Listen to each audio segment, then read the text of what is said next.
I'm confused by your video. You stated that you tried to pledge a sorority and they didn't pick you. But now you're saying that being Greek is bad, against the Bible. Didn't you read the Bible before you went to college? Or are you one of them new Christians? Because clearly, if you read the Bible when you was growing up, like the rest of us, like we grew up in the church and we know the Bible. I knew what the Bible was before I pledged. First off, thank you for not calling me a GDI like some of the other Nphc people who have responded to my video.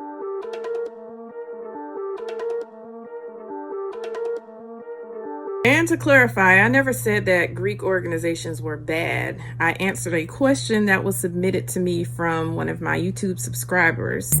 Dear Miss Titus 2, could you do a should Christians join sororities, fraternities video? And I said that in my opinion, no, I don't think that Christians should pledge because you're going to end up compromising. You're going to end up going against what God tells us to do.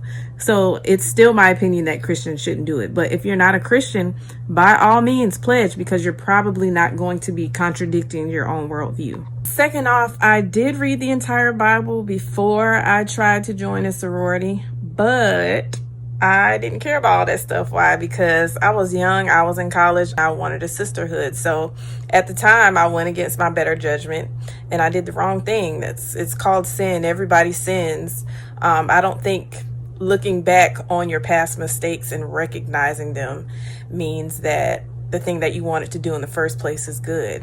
It's called repentance. There's a lot of things I did in college I'm not proud of. I parked in the wrong parking spot sometimes. I got several speeding tickets. Speeding is a sin. I participated in gossip. I mean, the list goes on, but that doesn't mean that those were good things. And if you know the Bible as well as you claim to know Freemasonry and the origins of D9 rituals and all that stuff, then you shouldn't be confused by any of the points that I made in the video because they were all true.